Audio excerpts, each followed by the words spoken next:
I'm sorry. I should have inserted no little ears around here, but hopefully everybody We have an explicit warning. Yeah, I don't know. I mean, I'll just put something at the beginning.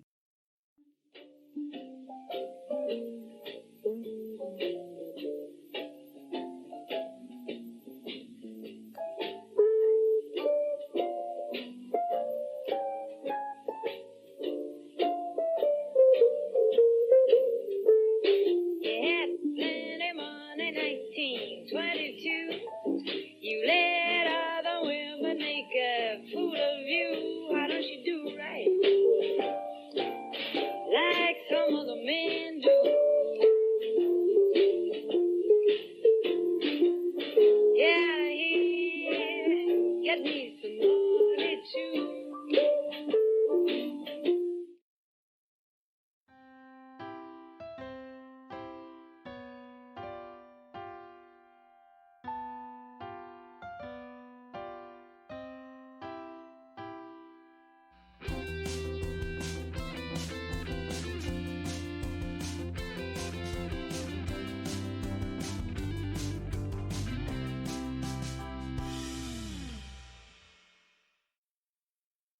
All right, let me do some stretches here. Limber up. Okay. Okay, welcome to First Impressions, a podcast we talk about our love for Jane Austen, give a big middle finger to all those haters. I am Kristen, and I am joined by Maggie. Hi, everybody. Who we are on video feed today, and she just gave me 2 big middle fingers. So no, that I was didn't delightful. give it to you. I gave it to you threw them up. It was threw them up into the atmosphere for the haters. Right. That's right. So welcome back again, Maggie. I missed you so much. Oh, thank you. Last time with Bianca, it was great to talk to her, but we didn't get to talk a lot to each other. And so we've just been texting back and forth. So I'm excited to podcast with just you. Yes, me too. I've missed our time together. My child, Alexander, is doing great, but he doesn't talk back. I guess that's good. The first time he sasses me, I'm just going to give him a list of ways he's destroyed my body. How dare you? Well, he can't disagree with you. They say that you're supposed to just continuously narrate what you're doing for infants so that they want to expose them to as much words and verbal and things like that as you can from a very young age. So you just basically narrate what you're doing.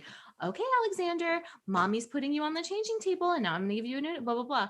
And I'm really good at that because obviously I talk all the time. But when you don't get anything back, yeah, it becomes, you start to feel a little weird about it. Yeah. And then do you imagine you're on camera? Do you imagine there's a show and you're trying? No. Oh, okay. Oh, that's interesting. I would be talking to an audience. My mom did ask me if I would talk to a dog the same way, which I thought was rude. No, I talk to dogs much less. And mainly when you talk to dogs, you just insult them hey, right. Stupid. I don't know. That's what we do with it. Wow, I don't do that, Kristen. Well, we get, it's he's a very barky dog and we're having a hard time training him. So we started to sprinkle in hey, dipshit, whenever he would do something wrong. This seems appropriate for Bingley, though. Yes.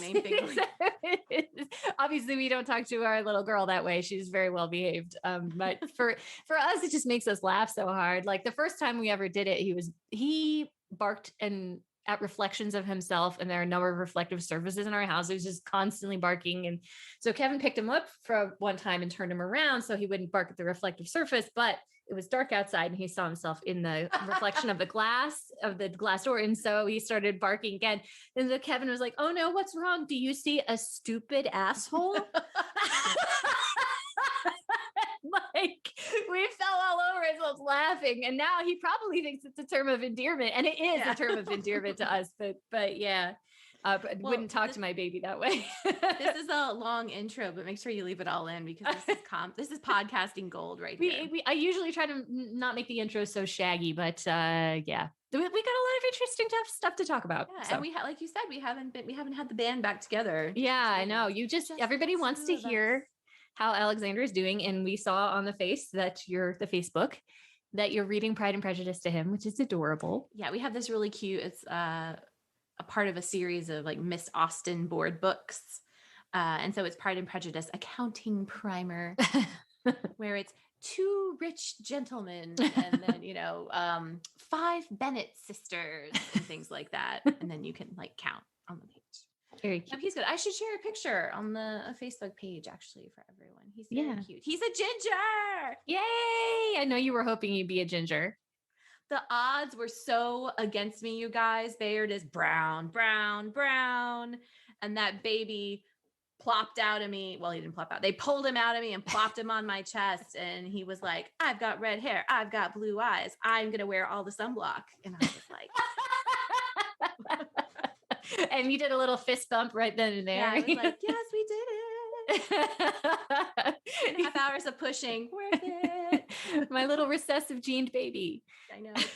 He's very cute. He has like very little hair. It's more like a peach fuzz, but on a photo, it does look very red. So I'll try to find a good redhead photo of him. Yeah, for sure. But Kristen, let's talk about why we have gathered here today. Dearly beloved, we've gathered here today to talk about this thing called Andrew Davies' 2008 Sense and Sensibility miniseries adaptation. It's a thing, all right. It's a thing. Yeah, it's a real thing. You know, that's what can be said about it. It exists. Do we have any listener? I know people have asked us to talk about this before. Has anyone asked us to talk about it because they love it? Yes. So, well, not necessarily love it, but like it. I have never heard from like a rabid fan of this. And that's exactly what I was going to say is like, I think we don't have to worry about treading on too many feelings, but if you do love this adaptation, we of course love and respect you. We just have some feelings of our own. And there were things I did like. I mean, it's got its good points and everything. I did enjoy parts of it and other parts I didn't necessarily, but one of our first fans, Mr. I, wrote to us at one point and said, you should review this adaptation and we were still doing all the books. So I kind of backburnered it, but I did watch it again and I live blogged it for him. So I said, because I was like, oh, I have an internet friend. And so I was like, oh, hey, I watched this thing today. And I typed some notes. And so I went back and read it again. And I was astonished how much my impressions of it this time around matched my impressions of it the first time I watched it. So I'm not being... It's also been out for what, like 13 years? Yeah. Yeah. So it is a 2-part...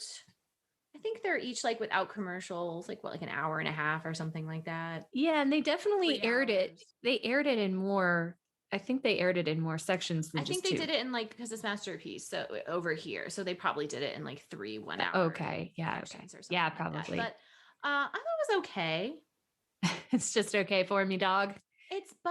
Here's the thing. Even before we get into any specifics, the specter of the Ang Lee, Emma Thompson movie just hangs over the entire thing, right? So agree. It just hangs over it the entire time. And so you're just kind of like, but why?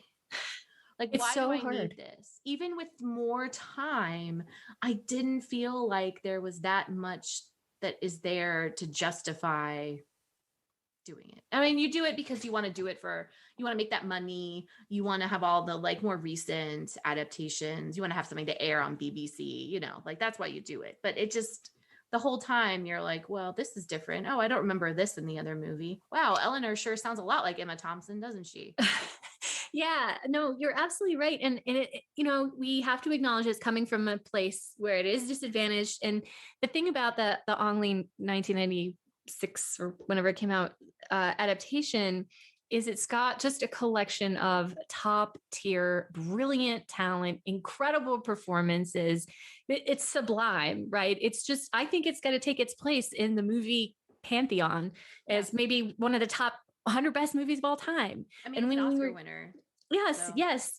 And I mean, performances that are indelible that will never, ever be superseded. Like, for example, Elizabeth Spriggs as Mrs. Jennings. There can never be another. Right. And so anytime Dr. House as Mr. Palmer, okay. Mr. Palmer. And I just felt married to Professor Umbridge. I mean, come on. You know what? But you're right. They had so much more time, but instead of needing that time or making use of that time, for the most part, it just bloated the movie. Because you've seen it told in a more streamlined, concise way that still works very, very well. Then all of a sudden we're having extraneous scenes like, oh, we've been invited to a ball tonight, without providing them any scope for expression beyond what they've already done. And I did feel that, again, it's hard. Some of the character decisions they made were not to my taste. And I guess we can get into talking about performances unless you wanted to. I will say, I did appreciate more time on the front end where the brother, Elinor and Marianne's half brother, and his horrible wife are they're all together in the house after the death of the kind of patriarch of the family. I did appreciate that time at the beginning where we get to see how like big a pushover he is, how horrible his wife is. Now the film tells this like very succinctly in a montage and you still get it.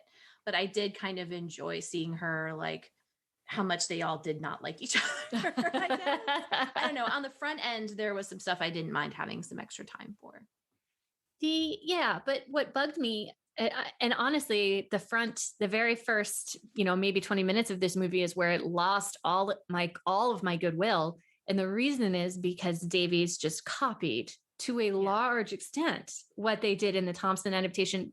Importantly, Edward and Margaret, the third daughter, do not interact in the book at all. Yeah. And Davies saw the way that Emma Thompson used that character to make us love Edward because he's so nice to that character. So it did the same thing. And it's like, could you not think of anything else to do? And I didn't feel that there was like a ton of interaction between Elinor and Edward that made me feel like any passion. And he does chop some wood at one point. Oh, that really bugged me. Let me tell you, let me just start bitching. Okay. Dan Stevens, very decorative. Very cute. Very cute. I was thrilled to see him. Downton Abbey's Dan Stevens. There's no doubt he has acting chops. So I don't understand some of the decisions that were made. And I kind of have to wonder if it was just the directing, someone trying to get his performance a certain way. He bugged the shit out of me as Edward because he smiled in places. This is my number one acting pet peeve. Like when smiles are forced and a normal person would not be smiling at that particular moment. And he smiled a lot in this film, even when he was supposed to be feeling love for Elinor or passion for Elinor.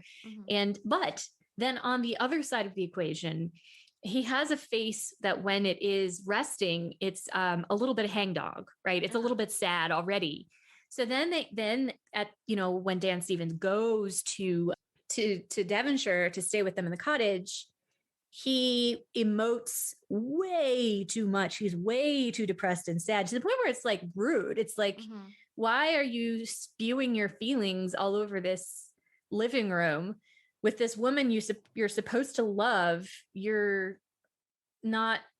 I mean, I know that's what happens in the book. He goes and he doesn't engage with Elinor and he acts really depressed, but it was so over the top. And then the chopping wood was just it for me. I was like, what the fuck is this? My guess would be that the point of that is to clue the audience in that something is up, right? Well, it could have been done. He likes her. So there must be a reason why when he's with her, he is not happy.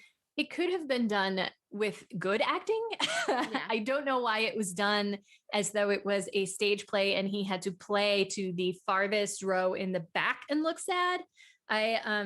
He was just so tragic that it was like beyond rude.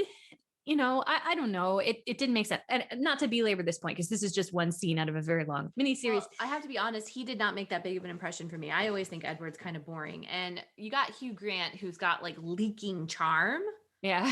So it works. Like it's okay. But if you take out that, and like, no offense to Dan Stevens, I think he's very charming too and good looking. But like Edward's boring to me. Yeah. So it's like, oh, look, there's Edward. That's his whole thing. But in the end, this is the problem. At the end of the movie, they have this scene. He has a scene with Elinor where Elinor has told him, oh, Colonel Brandon's giving you a living. He is like, oh, thanks. And it's just like very smiley. Oh, cool. Thank you. Everything's cool. Everything's chill. And that's when he should be devastated. That's when he should be morose, over the top, sad. They're together. They're alone. He can show his feelings even though he can't say them, he could show that with his demeanor, but he doesn't act like a man who's passionately in love with Elinor in those ending scenes, especially when he's like, I'll stand by Lucy. You should see him very stoic and solid, like, I'll stand by Lucy, because we know he's in love with Elinor. But instead, he's like almost affectionate towards her. And like, I know we're supposed to think he's putting it on, but I didn't buy it. I just thought it was bad acting. I did not get the feeling he was affectionate towards Lucy at all. I just got he was like trying to do the honorable thing. I don't know. I feel like Edward is just kind of like very cowardly through the whole thing until he does finally stand up literally like in front of his mother with Lucy to like do the honorable thing. But like I said, I just think he's like, what? I mean, Elinor, no offense to Elinor, who I really do like, but she's not exactly burning down any barns and personality. So maybe that's why they're a good match. Well, yeah. But even when he proposes to her at the very end, when she's crying, he's still so smiley. Yeah, and it was sweet. You didn't like that? No, it could have been sexy. Okay. It could have been passionate. And instead, Ferris is not passionate. No, but it could have been. But he's you got Dan Stevens there, and you're gonna make him smile like a goofball instead of like the sweep her off her feet. Obvious. It should have been filmed in the rain. Oh, God damn it! Just have him go outside and have it be in the rain. Without wanting to Bronte it up, he could have just, give us a big sexy smooch. I mean, we sat through this whole pile of crap miniseries. Oh my God. I am sorry. I was very frustrated with it. So anyway, so that's Dan Stevens' performance. But did you like Hattie? What is her name? Hattie Moran. She's Alice Elinor. Yeah, I thought she's great. I really liked her. I thought she was probably my favorite. But that's the thing about Elinor too. She's not like super. Marianne is the one that's like, oh, blah, blah. And Eleanor's just like kind of okay, but someone has to actually find us a house. And I appreciate that. She was not boring to me. I liked her performance overall. One problem though is that she did come off like a little bit too much of a scold. Oh, like all the time with Marianne, yeah. But I think that's kind of like what the script was having her do in this version. Yeah. Less like close sisters and more like, I don't know. It felt very like much older sister, younger sister, if that makes sense. Yeah. Yeah. And she has very sort of like bird-like, kind of like wide-eyed features. It was hard to picture her as sad when you knew she was sad inside. And I don't know, maybe that's okay, but I didn't get a ton of secret emoting from her. Yeah, I agree. Eleanor's whole thing is that she has to keep it all bottled up inside, right? Yeah, yeah. And I didn't often feel that. So whatever. I mean, there were certain times that you did. And certainly the scene where Lucy sort of discloses her secret to Elinor, she was very good in that scene. And I especially loved how they inserted the line, I never sought your confidence. It kind of portrays it too. Speaking of the steals, we have the restoration.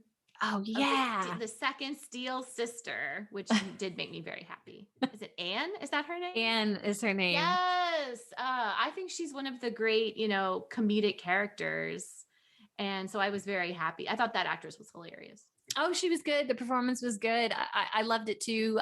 I will say another big critique I had of this movie, I'll just call it a movie, it's fine, is that Davies took all the comedy, and there is a ton of comedy in Sense and Sensibility, a lot of comedic potential. I will say I didn't even really crack a smile or laugh at anything. Except with her. I thought she was. Except with her. Yeah. She was a much needed lightness. And, it was just increasingly frustration with the comedic potential kind of going down the drain, partially because of the beats weren't there. It was bloated. There were lots of pauses between lines. There were lots of reaction shots. There were lots of lost opportunities to do jokes. They include the scene with Robert Ferris in the shop, right? When Elinor goes to the shop, and what is he shopping for? Something stupid. A toothpick case. A toothpick case. Yeah. One of the great.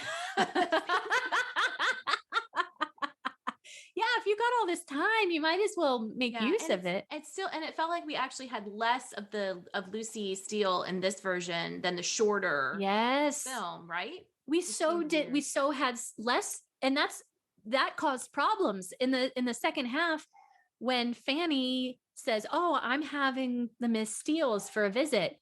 you're like, wait, how the fuck does she even know the Miss Steeles? There's no brown nosing. There's no opportunity for Lucy Steele to sort of suck up to Lady Middleton or her children or to Fanny. And so you lose a lot of that character development, and you don't, Lucy is not very hateable. And other than a couple of scenes where she's clearly kind of crowing over Elinor. Yeah. That's the thing. It's like they had so much time, but instead of developing characters, they made everybody hit you over the head. Oh, Dan Stevens, such a sweet guy. I'm going to hit you over the head with it. Oh, Marianne's so impetuous. Every line is going to be over the top. You know what I mean? It's like they could have done something really nice with that time. Well, what did you think of Charity Wakefield as Marianne? I will say, again, she had a really tough job to play the same role as Kate Winslet, who did an amazing job. I will just say that. I didn't care for some of her line reads. However, she had great chemistry with Dominic Cooper, who we finally remember where we know him.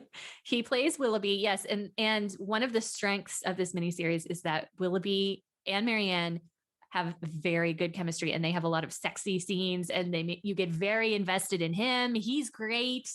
But I have to say, he plays the young Howard Stark in the Marvel movies. He plays Tony Stark, Iron Man's dad. Yes, and it was killing me. I could not place him, but he looked so familiar. IMDb, baby.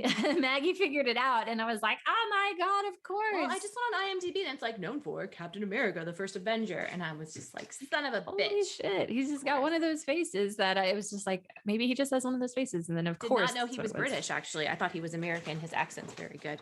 No. Kudos. Anyway, yeah, that's true. They did have very good chemistry.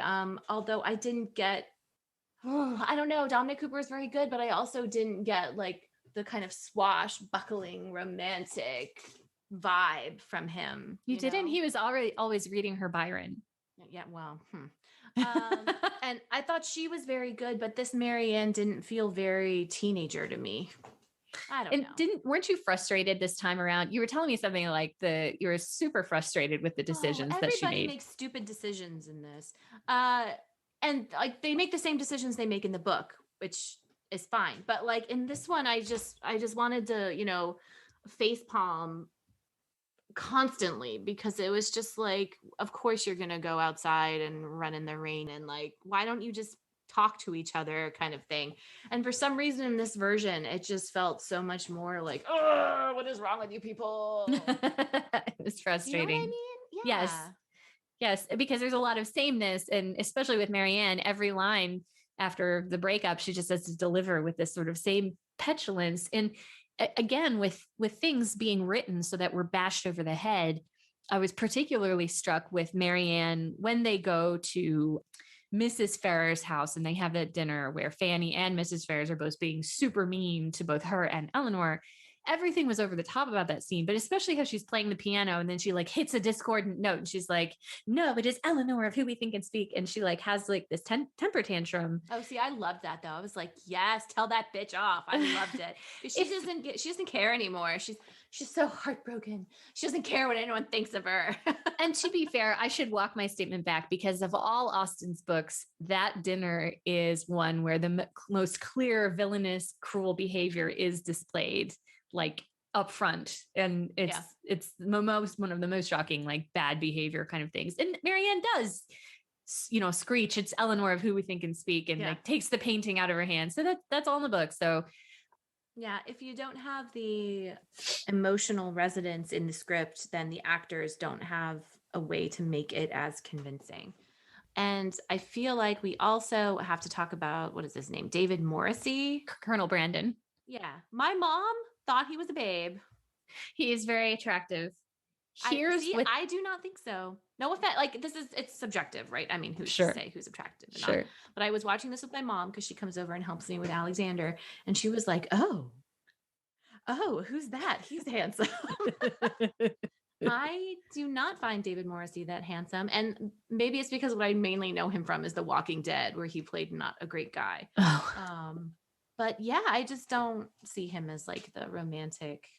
Well, here's what Davies tried to do, I think. He tried to make Brandon into Darcy and Willoughby into Wickham. Did you notice the first time Brandon meets Marianne, she's playing the piano. He says her performance is remarkable. She's like, did that mean you like it? And he was like, it was very original. He kind of negs her. And I think he was trying to give us a Darcy flavor of like, oh, this guy's kind of a jerk.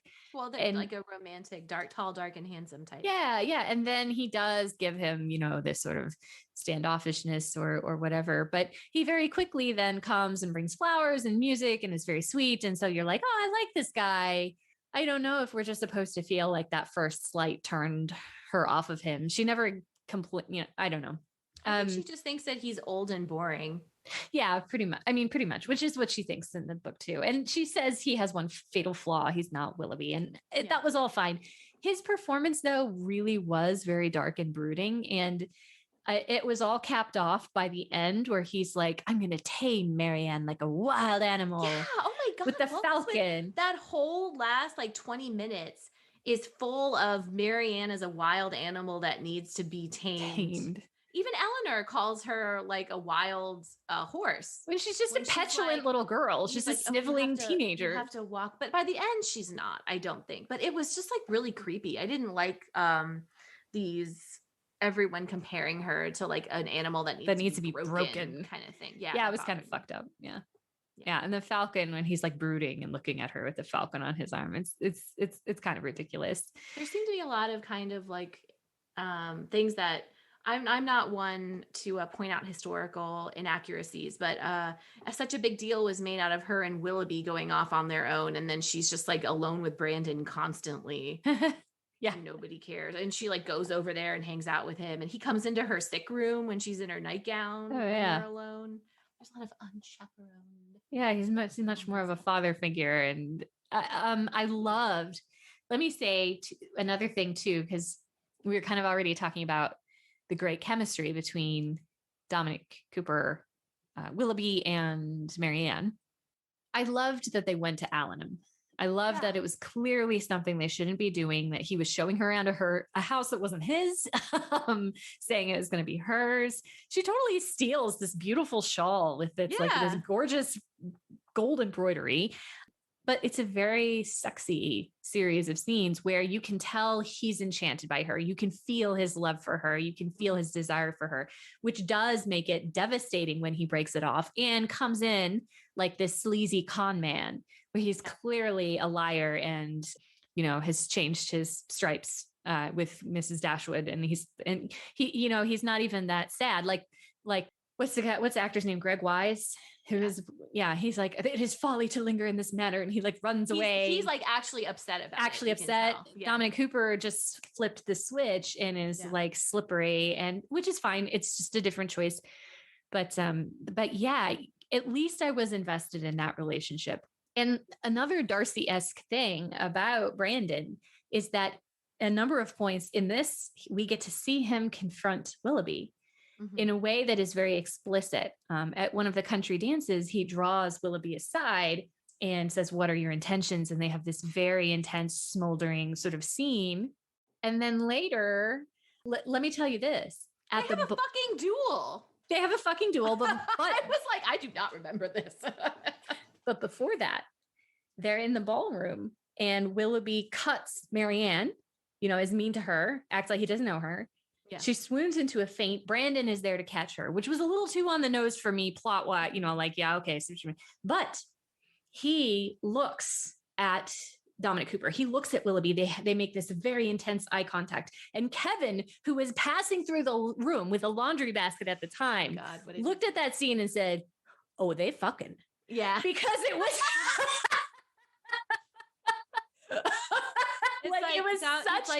it's so homoerotic. You guys need to learn how to differentiate your sexy brooding from murderous brooding. So it's really hard for the audience to tell the difference. I'm sorry. I should have inserted no little ears around here, but hopefully everybody knows an explicit warning. Yeah, I don't know. I mean, I'll just put something at the beginning.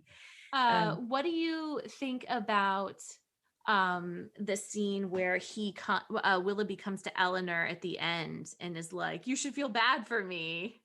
Oh, yeah. Yeah. So what the 15-year-old girl that I raped, and because, she's 15, the 15-year-old girl that I basically raped and left on her own with my illegitimate child, she wasn't a saint either. Yeah. And I'm married to a rich woman that I married by my own choice, and she's mean. It didn't make him any more sympathetic. I feel like in the book, it succeeded a little bit better in making him at least sort of sympathetic. But Dominic Cooper didn't turn on the hurt or the pain. He just turned on the slipperiness and the anger. Yeah. So you really don't buy into anything that he is saying. Well, and he also has like a 3-page monologue in the book. Yeah, he does. Longer. And I just remember looking at and again, I'm watching it with my mom. I'm like, I'm just talking back to the screen as I do. And I'm like, why are you here? If I was Elinor, like, why are you here? And then he keeps talking. I'd be like, bitch, bye. And that's basically what she does. She's like, just get out. Nobody wants you here. Get out. What are you even doing? And in the book, though, she does start to feel bad for him, I think. Yeah, she does. Elinor does get a little bit more sympathy for him because she knows that at one point his love was real. I think that's more to show that she's a very nice person. Yeah, she's necessarily. She has sensibility as well. Deep down, she has sensibility. She can feel for him, and they were friends. I mean, this is a person who was in her life who was friendly with her, who was she thought was going to be her brother-in-law at one point. So, yeah. So, what other performances should we talk about? I think we hit the main people. I did want to point out the actress who plays their mother, who plays Mrs. Dashwood, who's Janet McTeer. It was driving me crazy where I knew her from, the whole thing. And I finally looked it up, and she is Jessica Jones's mom. Oh, in the Netflix series Jessica Jones. And so, that was a relief when I figured that out. She is a very tall woman. Yes, and I don't know why every time I saw her, that struck me. Maybe it's just because, is it Bridget Jones's mom who plays her in the? Yes, Gemma Jones. What's her name? Yeah. And she's very tiny. So she's just like a very tall woman. And so she has she has a lot of screen presence. And I liked her a lot. And I liked Margaret. Margaret was rad. Yeah, Margaret was rad. I at first I rolled my eyes when she gets that line of like, men get to do all the fun things and women can't. But then I remember some people are watching this who are not Austen fans and who that would be meaningful to them. Like, oh, I understand that. So that was fine. She was cute. I loved the use. I love this actor wherever he appears. Mycroft Holmes. What is his real name? Dashwood? Yes, he played John Dashwood. Let me look it up. I was just like, holy crap, it's Mycroft. He's a ginger. Yeah. Okay.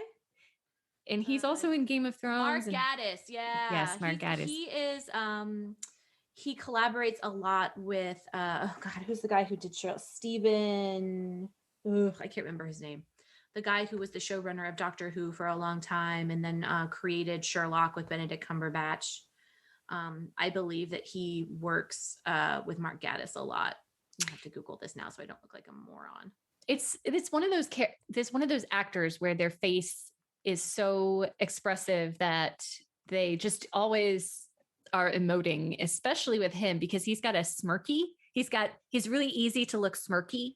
Yeah. So he sort of has a smirky face. That's it. Okay. Yeah. And so he was very good at as John, just as good as James Fleet for me. He was like very kind of toady and sort of unsure, and Fanny dominates him. Fanny Dashwood was a little over the top evil villain for me. Gotta say though, 70% of the work of that character was done by the hair. Yeah. Yeah. She was fine. Her voice was perfect. Like just so, but like the hair and her voice really like made that character what it was, I think. Yeah. And I thought that a whole bunch of other supporting characters were fine. Oh my God. We forgot to talk about how the fact that Sir John is Mr. Weasley. Oh yes. Sir John Middleton. Yes. He is, he's Mr. Weasley. I was excited at first. I thought he kind of played Sir John very weird. What did you think? He wasn't as jovial as Yeah. the character in the other film, but I did like how he basically was like, we're sending a carriage for you at 4:00, you'll be there. And Yeah, they're yeah, like, yeah. fucking great. Like, I didn't know that this house came with like all of these demands on our time. But I always love to see Arthur Weasley. And, or as my mom said, oh, it's Father Brown from Father Brown. Mysteries. And I'm like, what are you talking about, lady? You haven't seen Father Brown? I haven't. She is obsessed with, she has WETA UK and Acorn TV and like all that stuff. She might have BritBox. I can't remember. But my mom is well versed in all of the UK entertainment. After we finished all the Midsummer Murders, I needed more. I needed more, yes, more British mysteries. So we dug into Father Brown. We didn't finish them. The ones we watched were fine. They were he was delightful, but he has a very intense delivery, which and that one, his character was not very smiley. If he had just smiled, it would have been a little more, it would have made a little more sense. Because he's a person who loves company. Why isn't he happier when he's around company? And then Lady Middleton, I was at first excited that character got kept, and then she does nothing and has one scene. And I was like, oh man. Same with the Palmers and Charlotte. They didn't even get to characterize themselves. They didn't get to have any fun. And it's so weird because they had so much more time, but so much less to do. In a shorter. Yes. But also you got, I mean, again, like Hugh Laurie and Imelda Staunton. Yeah, it's tough. But let me say this too. Really quick. I think I already said I worship at the altar of Elizabeth Spriggs, who plays Mrs. Jennings. Quick side note, the very first episode of Midsummer Murders, she is in it. Oh yeah, my mom said she knew her from somewhere too. I'll have to. Yes, and she's so good. The first episode of Midsummer Murders is so great. If you haven't seen it, will make you addicted to this show, and she is fantastic in it. And so I looked it up, and actually, we may have said this before, but she is no longer with us. She died in 2008. This is Mrs. Jennings you're talking about? Her name is Linda Bassett. I'm trying to remember where mom said she saw her. Oh, you're talking about Mrs. Jennings in this adaptation in the 2008. Oh yeah, you're talking about the Ong Lee version. Yes, she is wonderful. She just makes you smile no matter. Yes, Elizabeth saying horrible things. You're like, oh my god. You're like, even then, you're like, you are just a delightful old lady who does not give two shits.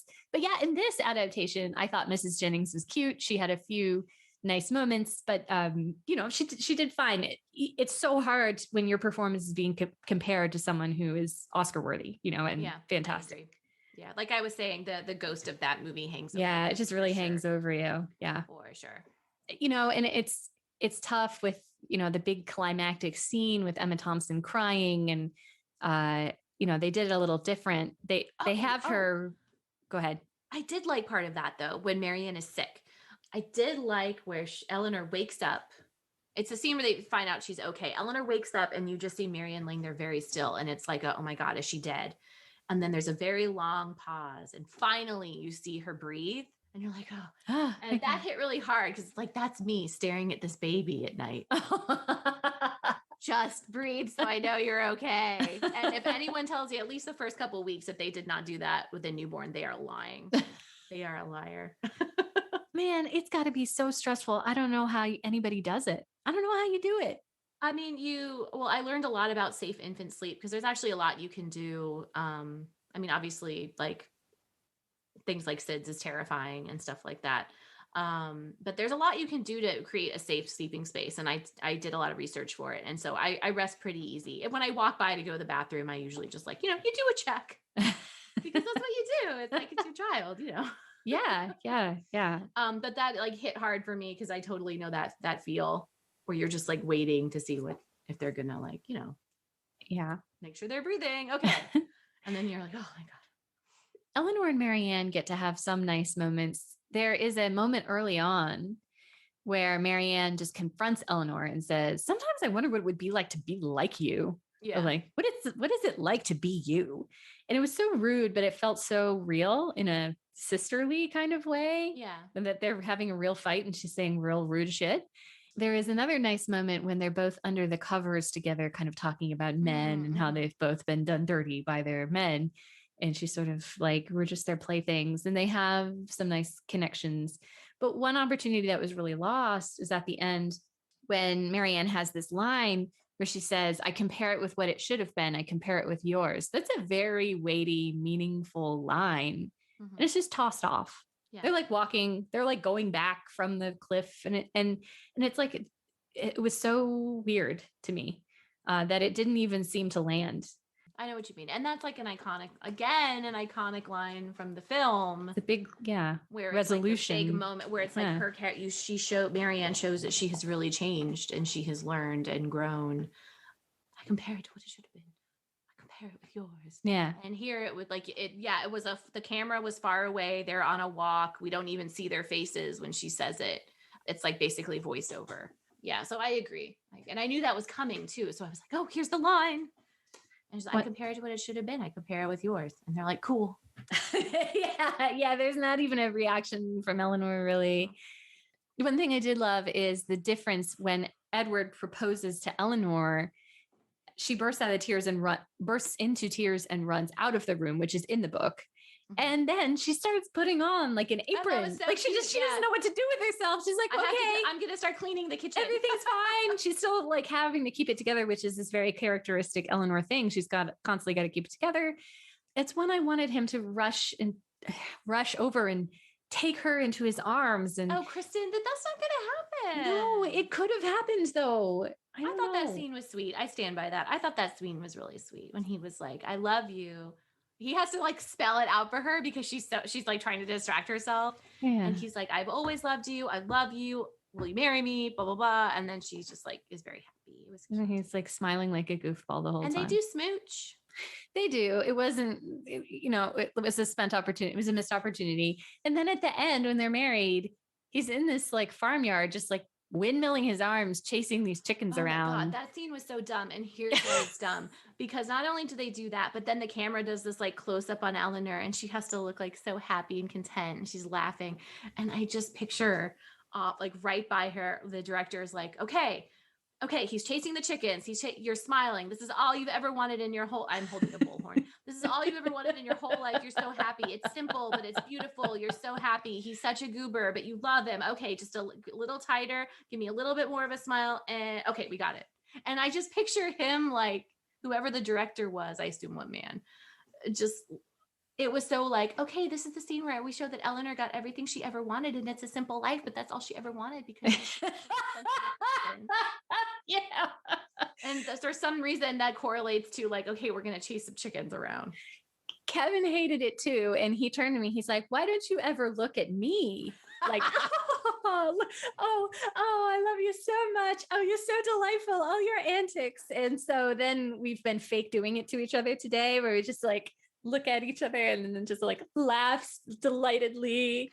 Okay, like, but Kevin's antics are like drinking a beer on the couch, letting out a huge burp, and then being like, "Oh, damn, Bingley! Like, why you gotta burp like that or something?"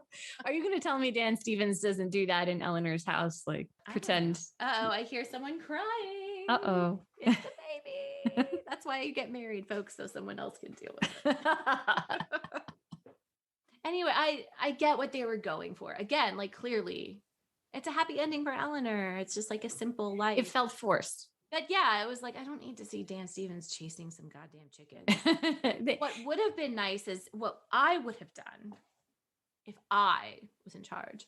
One of the things that Marianne always talks about is how people read as like a barometer of their how good a match they would be for someone.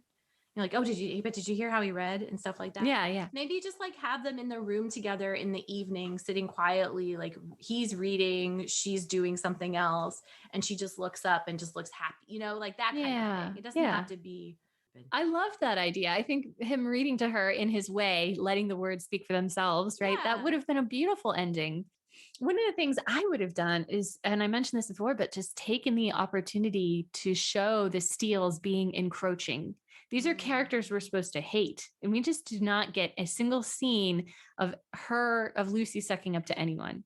Yeah. And that's a real loss to the story because at that time, all we get is scene after scene of Marianne being morose. I was frustrated. I hear you. It seems like there's a lot of time for the same amount of story. Yeah. Or even less. Even less story. Yeah. And like less character development from like minor characters. Well, I thought Robert Ferrers was good. I guess I'm just going to like have my mom be a third person on this podcast. She looks up because my mom is always distracted TV watcher. And like, I'm guilty of this too. She's always doing something else. So she looks up and she goes, "Is that the same guy who played him in the movie?" Oh. Really? Yeah. Did she really think so? Yeah. And I got to say, like, he did have a Robert Ferrers look. Yeah. There's sort of a rat-like look to it. They did a good job. Which again, I think is just like kind of building on the ideas of the previous movie. I think it would be great too, to see a scene or two that shows Lucy Steele how she wheedled her way into Robert's affections. Of course, we can't see that because it has to be a complete surprise when Edward comes. You get it all from the, like, when my mother transferred my fortune to my brother, Lucy transferred her affections. Like, that pretty much tells you all you need to know, right? Yeah, pretty much. Yeah, it wouldn't work unless they did it as some kind of flashback after the fact, which might not be meaningful. It just makes me mad that in the end she kind of wins. Yeah. She's terrible, and yet she still she's married to Robert, which whatever, but like she gets the thing she actually wanted, which is the money. Do you think that Sense and Sensibility, I mean, Edward and Elinor are definitely like the love story, but they're like you were saying, they're not a passionate love story. I feel like this book stands against the proposition that like passionate love is sustainable. Oh yeah. No, that's totally the whole thing, is how stupid it is to throw yourself on the pyre of love and immolate yourself and die of a fever because you have wet stockings because you're looking at Cum Magna or whatever it's called. Well, do they have her do that in this one? She's just walking in the rain. Just walking around. Actually, it is implied that she gets struck by lightning. Because she's wandering around in the rain and there's thunder and lightning happening. And I looked at my mom and I said that this would only be better if she gets struck by lightning. And then she's standing there looking up and they clearly show like lightning. And then the next thing you know, she's like on the ground. Yeah. And you don't know why she actually collapsed or anything like that. And I'm like, well, clearly. So then what happened? Yeah. She doesn't go look at the estate. Yeah, you're right. In this one, she just goes and stands wandering around in the rain. And but I was going to say like that when I was 16, probably. Yeah. So the real passion resides in people who long to be together, and the romance is that they have to keep it inside, right? Like, that's sexy. It's about the sex that's not happening, right? Yeah. And I think that the Thompson adaptation played it as a much more mature kind of love. Yeah. I think that Hugh Grant didn't really get there as far as kindling the fire of the audience's passionate sex desires. Yeah. You know, I think that this as a Davies adaptation had the opportunity to show them looking longingly at each other and being genuinely devastated that they can't be together. But I feel like that's not what the story is actually. I hear what you're saying, but to me, like, that's not what the point of this book or the story is. Yeah. And here's the thing, like with Marianne and Brandon, when you've got Alan Rickman and Kate Winslet, like they're hot together, and he's always just like Mr. Broody and stuff, right? Right. But when you don't have that, and you just have like it would be when you don't have Alan Rickman, it's not as, I don't know. I'm not as I don't give a shit about Marianne and Brandon. Yeah. I'm just going to say it. If it's not Alan Rickman, I really don't care. Like, it's just, oh, okay, he's the guy who lives next door who like did her family a solid a couple times. Oh, you're talking about this Brandon? I don't even see in this version, I don't even see that as like, that's just a marriage of convenience as far as I'm concerned. Yeah. I know they try to make it seem like he's passionate for her, but it's just like, I mean, the age difference is a big thing. And they say, really, people, 35-year-olds marry 17-year-olds all the time. Yeah. Yeah. Thanks for that context. Yeah. It's hard as a modern audience member to be like, what? Yeah. Excuse me? I mean, and you don't even get his backstory of loving. I mean, you kind of do, but you don't get why he loves her. He doesn't get, I don't think he gets a line like, I once knew a young woman who was. No, he does. He loves her because she reminds him of the girl he actually loved. Okay, so he does get that line. I don't remember him saying it. She warms to him when she hears that, because her whole thing is like, when you love, you should love forever. Yeah, right. And so when she learns that like he had like this whole like lost love kind of thing, it makes him more interesting to her. She's like, oh, maybe he does know about love. Alan Rickman sort of emoted a hopeless despair.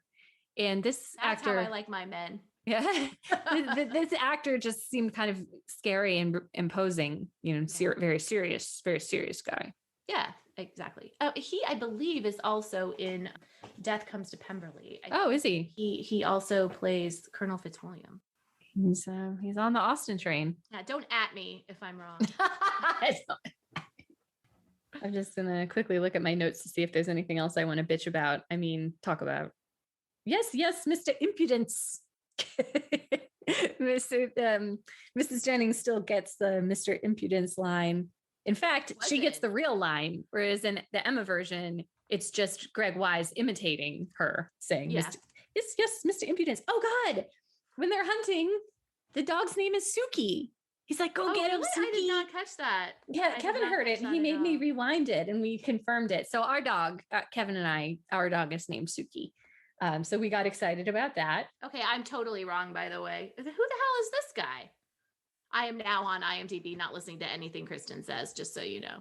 It wasn't exciting for anybody but me. So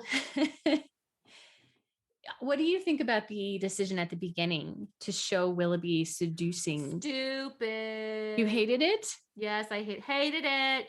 Yes, thank you, Andrew Davies. We get it. You want to like sex up these things so that when my mom tunes in to watch Sense and Sensibility, she's like, oh, what is this? There's like a sex scene in this? I don't remember this. Sure, bring the sex to the forefront, show that Willoughby truly is a scandal. It's a scandalous guy. You can't even tell it's him. You can't tell who it is, so that the whole time you're like, what were those what the hell was that about? And then you finally figure it out and you're like, oh, that explains that scene 2 hours ago. We first started watching it. Kevin was like, he's a certified freak. Can we get Kevin to come in on the commentary? But then I was like, we will later find out that his pull-out game was indeed weak. Yeah. Because if you're not familiar with what I'm talking about, it's the lyrics to a song called WAP by Cardi B and Megan Thee Stallion. It's probably. So he's like, what does he whisper to her? He whispers something to her like, you're not a child anymore. So won't approve. And yes. They don't see you as anything more than a child. And it's like, bitch, she's 15. Gross. Gross. Get out of here. Yeah, it's awful. It's awful. Yeah. Oh, but historically, blah, blah, blah. Okay, but I'm not watching this historically. I'm pretty sure that this BBC television miniseries wasn't made for someone in 1801. Yeah. That's why you need to connect with your modern audience, which is why, and again, like when you have 17-year-old Marianne, 35-year-old Brandon, okay, but it's Alan Rickman. Like, yeah, I'm cool with it. You got to have a hall pass exception for Alan Rickman. But when it's just some rando British dude, you're like, this is a little creepy.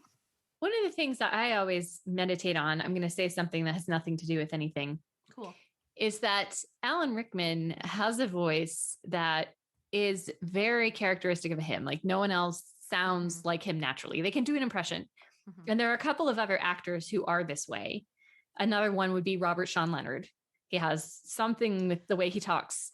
He does, doesn't he? Like, is characteristic. I could be in the kitchen doing something and there could be like a House rerun or Dead Poet Society. And I'd be like, oh, it's that guy. Like I would recognize that it's him. That's who you're talking about, right? Exactly. Okay.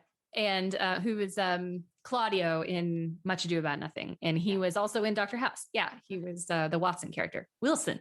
But anyway, another actor who is this way was also in the Thompson Sensibility, and that Thompson Sense and Sensibility. And that is Greg Wise, Emma Thompson's husband. Really? He has such a characteristic way of speaking, and it's something very nasal in the way he speaks. Do you know what I'm talking about?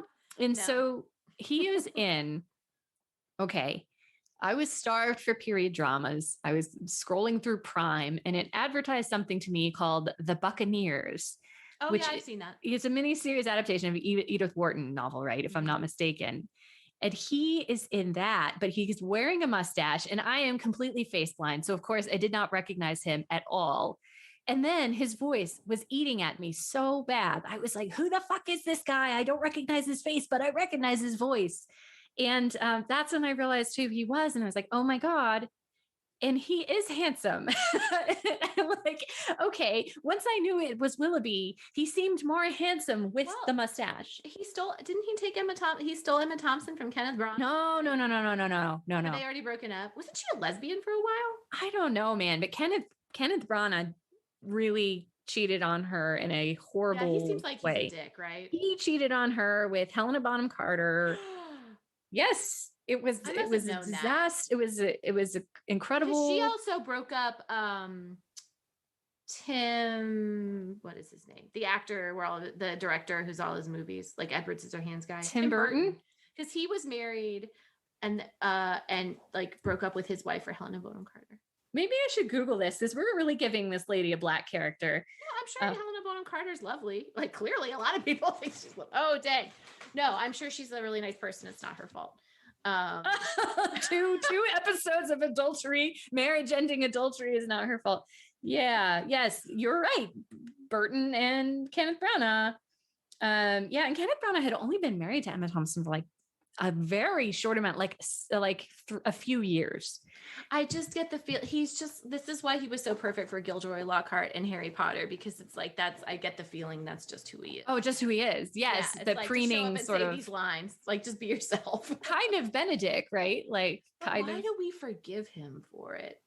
I don't know if I have, but it's like just go back and watch Much Ado About Nothing because it's one of the best movies of all time. But I don't know if I really forgive him. He directs or makes. Like I went and saw Poirot. You know? Did you? Like, hell yeah, with that stupid mustache. Wait, I the first Thor movie. I love that movie. Did he?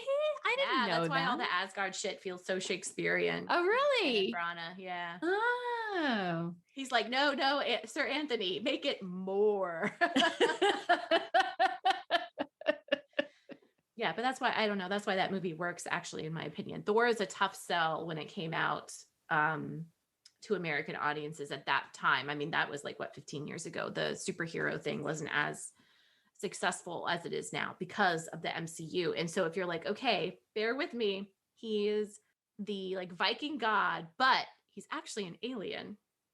And like they travel all over the galaxy on the like Rainbow Road thing. And it's just, you're just like, what? And then he comes to Earth and he joins the Avengers. But like for some reason that film worked. And I think a large part of it is because of Kenneth Branagh. I remember liking it. Yeah, I remember being very invested in it. Isn't Natalie Portman in it? Yes, she is. She's the physics scientist love interest. That's right. I was looking through all my notes to figure out if I had anything more useful to say than just a litany of ticky-tacky complaints. Well, I have to say that like this conversation has often gone down tangential paths, but I think that itself is kind of a useful critique of the piece. If like the more interesting things for us to talk about are unrelated to the actual thing we watched. No, but I'm serious. You know what I mean? Yeah. We got distracted by talking about like, oh, but this person was in this, so let's talk about that, or talking more about the Ang Lee movie than the thing we were watching. Yes. You know, I think that itself shows that this is, again, it's fine. If you like it, I didn't hate it. I liked it. I'd watch it again. I wouldn't pay to own it, but I enjoyed it. But like, yeah, it's really tough. I mean, the deck was stacked against him from the start. Davies, I believe, had a quote like, "I'm going to make everyone forget about the Ang Lee version." We're like, okay. But it's just every time you're watching it, you're going to think about a movie that is just pretty much objectively better on a lot of metrics. Like that is just it. Not even Austen. If you're not even talking about Austen, that is just a really, really beautiful, wonderful film. Yeah. The way it looks, the performances. Yeah. And a lot of that is also, Emma Thompson wrote the screenplay. She's brilliant. And Ang Lee is also brilliant. That's what he does. Like, that's why he wanted to make that film. He loves the emotional side of stories. Yeah. He actually directed a movie about the Incredible Hulk called Hulk that I watched recently. And it didn't work because he was more interested in the emotional and stuff and like the Bruce Banner's childhood trauma. And it's like, dude, nobody actually cares about that. People want to see the Hulk smash. They don't necessarily care about the Hulk's trauma. This movie's an hour too long, and there's way too much stuff about like his emotional trauma as a child. Which I remember people hating that adaptation. I will say I love Bruce Banner in the modern Marvel Universe movies. I am super invested in him. I care about his emotions. I connect with him on an emotion. Mark Ruffalo. Yes. I'm like, oh my God, I'll heal you, Mark Ruffalo. Like, oh my goodness, Bruce Banner. Like, I will love you. Why don't you let Black Widow love you? And like, I get very, very invested in that. He does have that like wounded puppy kind of thing. Yeah. He's also, he is not a tall guy. He is, I was saying that actress was very tall. He's a short man. So you're just kind of like, oh my God, let me clutch you. Did you find the Hulk hot when he like has the glasses and like is wearing clothes at the end and he looks kind of like Mark Ruffalo? Like the Hulk got hotter? No, Kristen, I did not. You fucking liar. Oh no. Listen. For the brainy Hulk. There's so many other hot people in that movie. Although I did find a funny video, which Bay shared, which was like, but is Benedict Cumberbatch actually hot? Like, we need to decide this once and for all. I think that's a fair question. Yeah, no, he is somehow like he just transcends every. His face is weird. And so I think this is just like, he's got that, whatever that quality is that actors can do that. Like Humphrey Bogart. If you saw Humphrey Bogart, you wouldn't be like, that's a handsome man, but he just has that charisma. It's a Henry Crawford style. You see him at first and you just think he's a person, and then you interact with him or watch him perform and you're like, oh my God, this guy has so much charisma. I'm drawn to that person. So yeah, men can do that too. They can be a little outside the Western classical standard of beauty, or a lot outside of it, and but still like a lot of women become famous because they are stunningly beautiful. But I think there are a lot of actresses too who, Well, but it's also very personal what you're attracted to. Yeah. Like I am attracted to men who are funny. And you don't say. Yeah, right. You remember the movie Who Killed Roger Rabbit, where Girl. Do I remember the movie Who Killed Do you know how much childhood trauma I had from that movie, which I saw in the theater when it came out? Because everyone thought it was going to be like a fun kids movie, and it was just like nightmarish. It really was. And so the scene with it, and it really was. I want to validate your fear. I was also traumatized, but the scene where Eddie, the detective, is driving around with Jessica Rabbit, right? The hot lady whose dress is both strapless and backless. Yeah. And saying, how the heck did you wind up married to Roger Rabbit, who's utter goof? And she goes, he makes me laugh.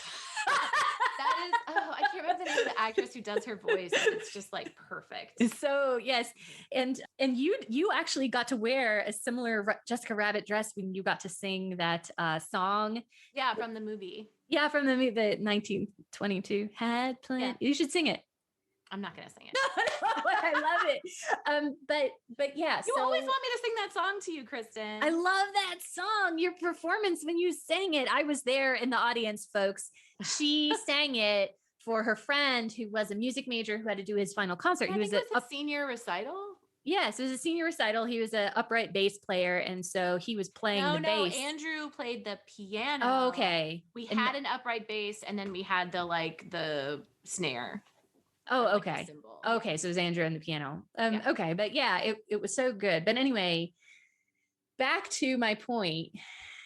It's everybody is attracted to different things, but I think men, you're allowed to have like a wider array of things that are attractive. It's quite unfair, but everybody's different, right? Sure.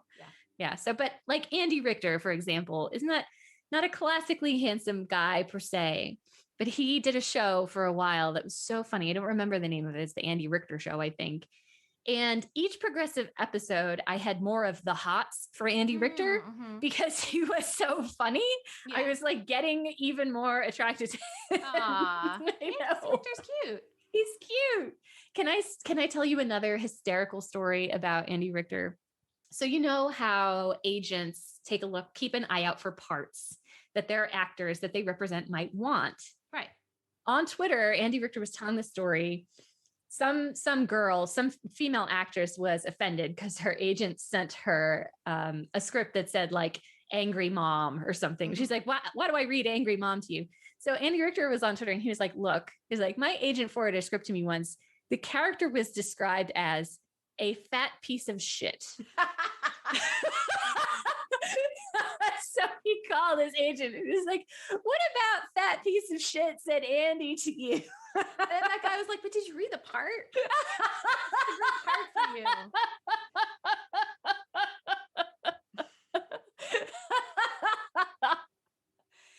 Anywho, I should we wrap up? I don't even know how long we've gone on. I don't know. Who knows? Time has no meaning. Yeah, it's been like an hour and 18 minutes, which is a fine length. Do we need to talk about any mail? Do we need We to go do. to the wheat sheath?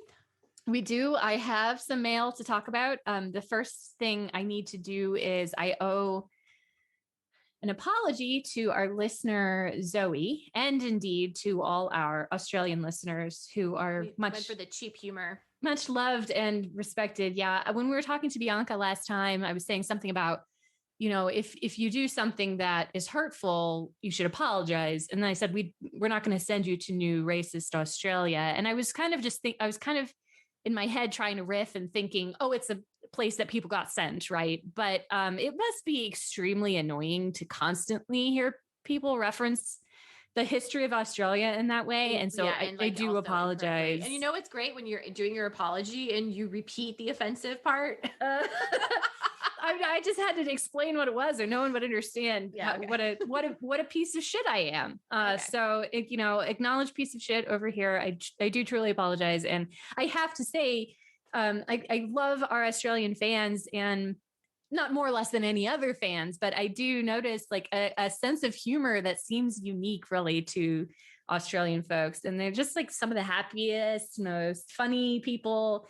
You really feel like you can josh around with them. But maybe not about but maybe not country. Maybe don't be a piece of shit when you're making jokes. Well, it's a good thing that I happen to be attracted to pieces of shit. So it doesn't lessen my affection for you.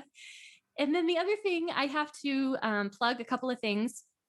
I have to mention, we had a listener email us.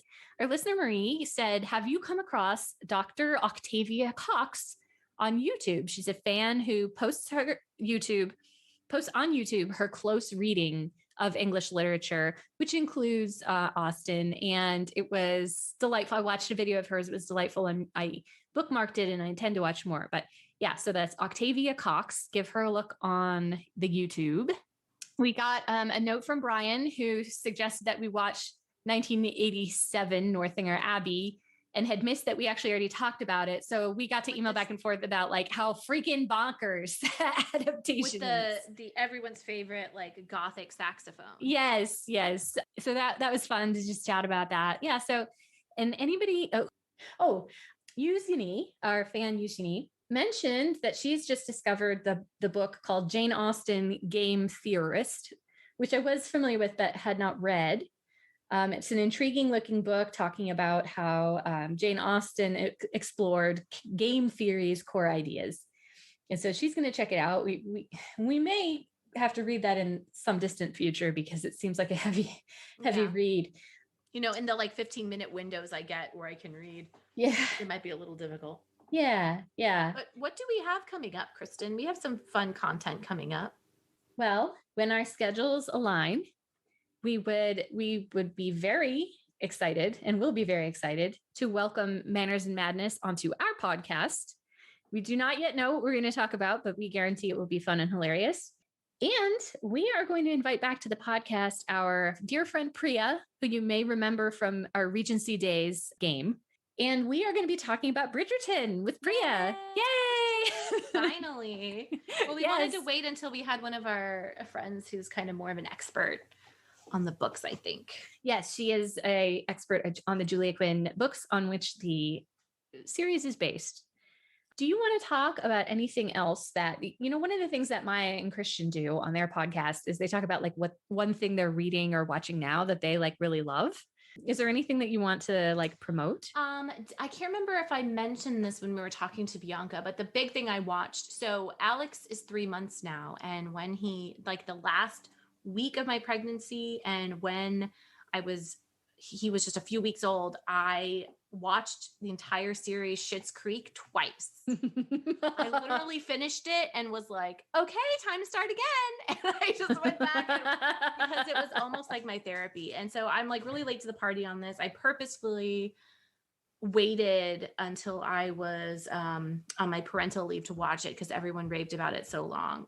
So I'll just, echo that. It's just really a fantastic series. Yeah, all the feels. I am definitely late to the party on Schitt's Creek. Everybody shares its memes all the time, and I'm just so late to the party. So I really need to get on it. A lot of people say that they don't enjoy the first season that much. I really enjoyed the first season. The first season, I don't think the show knew exactly where it was going, like the end game, which obviously is 6 seasons down the road, so fair. And the characters haven't had their like big character growth yet, though. So a lot of times they are somewhat unlikable, but I still really liked it. So that's just the caveat. People are like, do I keep watching? It's like, keep watching. Do it. I have to plug something. I've mentioned on the podcast before how much I loved Naomi Novik's book, Uprooted. And I've since read her Temeraire series, which I love Temeraire series. Oh, it's set in Regency times, but it's got a dragon, and it's very similar to Anne McCaffrey's Dragon, where the dragon has telepathy and is a great character. Well, and so anyway, telepathy, they just talk. Oh, do they? He just talk? They just full on talk. Oh. I will say it's basically like Napoleonic War, but with dragons. Yeah, no, I forgot that he actually just speaks. But so I love Naomi Novik, and I did not realize, but she had a book come out.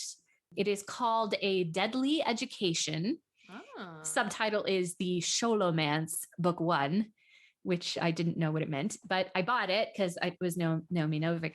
It is the best book I have read in a long time. So the premise is, imagine Harry Potter, the later years when they're sort of grown up and having kind of nascent romances, but they're trapped in Hogwarts and Hogwarts is evil and trying to kill them. Cool. It is so funny. It's got amazing world building. It's so smart. And I was gripped. I could not put it down. It's called A Deadly Education. And that's Naomi Novik. I'll check it out. And there's another one coming out. It's going to be a series. So the next one's coming out soon. I do really like her. And, you want to like support women authors in fantasy. Yeah, sure. For sure. Bae and I did just finish Netflix's Shadow and Bone, which I thought was really good. And actually, I thought I enjoyed it much more than the source material.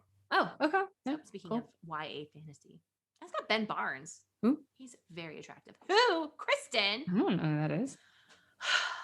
He was Prince Caspian in the Narnia movies. Oh, I didn't see the Narnia movies. Oh my God. He was in Westworld. I didn't see Westworld. Okay, get out of here. I don't even know what to do with it. Anyway, he's a very hot guy. Let's just leave it at that. All righty. Don't you love it when this like podcast really gets into like good literary criticism? Yeah. You know what? We haven't shouldered literary criticism in a while, and I feel bad. I was like, maybe we should really dive into this. Maybe we should do like one show per episode. Maybe we should talk about it scene by scene. I just don't think that's our vibe. I don't think that there's enough there to do that. Yeah. And on this one, I don't know that there is really enough there. We just got to shoot the shit about it. So we did. We did forget to mention in our upcoming episode, something that people have been asking us to do for forever. We're going to keep doing our Pride and Prejudice commentary. Oh yeah. The movie commentary. We get messages all the time. Did you finish it? And why didn't you ever finish it? Why didn't we ever finish it? And yeah, and it's because we wanted to save them up and do them while we were together, but God knows when that's going to be. Mm-hmm. And I was shocked. I know I've said this before. I shocked anybody listened to it. So I started listening to it to try to like remember what I had said so I don't make the same points over again. Right. I had to freaking turn it off. I hate myself in those commentaries. Why? You are so funny and saying so many funny things. And I'm just like, yeah, totally. Because I can tell I'm watching the movie. It's so good. You just want to watch it. That's fair. Right. Okay, well, you better bring it. Let's take this as an opportunity to grow. Exactly. I'll bring it during the last episode. Okay, good. Cool. All right, Kristen. All righty. Audience, gentle listeners. Thanks for being awesome and continuing to listen to us. Yes, thank you. We appreciate you. We appreciate you. Thank you for having me back on my own show. Oh, quite welcome. Thanks for not replacing me. Oh with my Kevin. God. You're irreplaceable. Talk about one person who's It could have been irreplaceable. Kevin. Yeah. Did you listen to the episode with him and Bay? Yeah. I had to edit out a lot of dead silence. Yeah. And like, That's I rude. think I'm if I sorry. just had, apologize. I think if I just had clips of them saying, it would last for like 30 minutes. That's true for us too. Like I cut out, it is true. I edit a lot of stuff. And let me say this too. I aggressively edit these podcasts because the podcasts that I like to listen to are very, very heavily edited because my attention wanders. So right. I got into podcasts with My Favorite Murder, which of course is a very like podcasts. I didn't, but I'm better now. So I was listening to My Favorite Murder, which they're so funny. Georgia and Karen are so funny and they're super tightly edited. So your attention never wanders. Then I got into this podcast recently called You're Wrong About. Oh, and is amazing. It's like two reporters or like one investigative journalist and the other guy works for the Huffington Post and she's writing a book. Anyway, they just do different topics every time, but it's like things that you might think you understand what happened historically, but there's more nuance. Have they done the history of Australia? I don't think so, but what I was fascinated by was they're doing a long series about the O.J. Simpson trial, which is something that you might think, oh, it's been done to death. But their approach, I was just listening to an episode, they were reading passages from 3 different books about the trial, about the same event. That the passage was about the arraignment, right? Mm-hmm. And then they listened to the actual audio as well. So they're sort of exposing that there's no such thing as objective journalism, like the way these different people, and then one is Marcia Clark, and she's of course like really mean about it. And then you listen to what actually happens and it's not as she described it at all. So would highly recommend You're Wrong About as well. Aggressively editing is good. Yeah. Oh, but this is why I brought it up. I went back to listen to my podcast with my guest, Sarah Rose Kearns, and I was so mad at myself. I was listening to the final edit and I was so angry with myself. I was like, why am I not letting her talk more? I went into that podcast with such an intention to not take up the space and to let her talk. And then when I listened back, I was like jumping in and saying things. And then I realized, no, I had left appropriate pauses, but then I edited them out in the editing process. So it seems like I'm jumping in and saying things, but I actually was too hard on yourself, Kristen. I just hate myself. Every time I have to listen to one of these damn things, I'm like, who is this girl? Shut the fuck up. So you're so wrong. Everyone loves you. Oh, it's true.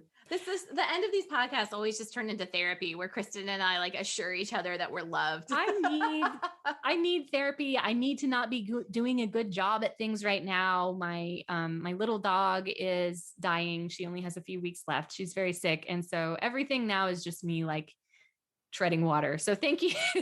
You're doing great. I think you're doing great. Like this is a particularly challenging time. And I think that you're doing great. Thank you. And I think that you're doing great, new mom.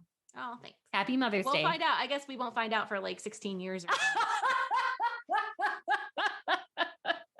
That's when the writing's on the wall. Hopefully. Fingers crossed. You should go sing Alexander a song. I do. I sing to him every night. But I'm not going to sing, you had plenty money, 1922. I'm not going to sing that song. It's inappropriate for babies. Keep singing it. I don't even remember if I know the words. Get out of here. Give me some money too. Other people make a fool of you. Why don't you do right like some other men do? Get out of here. Give me some money too. I just really like the vibe of that song. It's so good.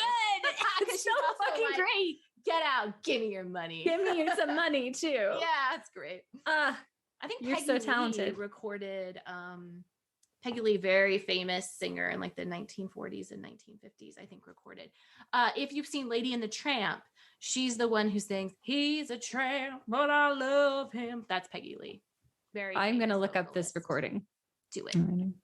All right, everyone. You know what we say. We have delighted you long enough. Thank you. Bye. Thank you. Bye.